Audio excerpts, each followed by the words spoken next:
আসসালামু আলাইকুম রহমতুল্লাহ। 9 নং বোর্ডে ভাইবা দিয়ে এসেছেন আমাদের খুব কাছের মানুষ, তা আমরা ভাইয়ের অভিজ্ঞতা শুনবো ইনশাআল্লাহ। আসসালামু আলাইকুম রহমতুল্লাহ। সর্বপ্রথমে আমি আল্লাহর শুকরিয়া আদায় করি। সবসময় দোয়া করতাম আল্লাহ আমি যেই প্রশ্নগুলো পারি সেগুলো যেন বের হয়। আলহামদুলিল্লাহ সেরকমই প্রশ্ন হয়েছে।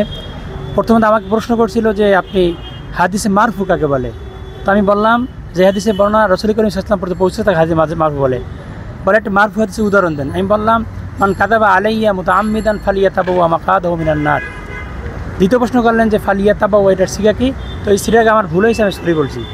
তারপর প্রশ্ন করছে মাকআদাহু এর মারজা কি। আমি বলছি যে ব্যক্তি রাসূলের প্রতি অপবাদ দেবে তাকে বোঝানো হয়েছে।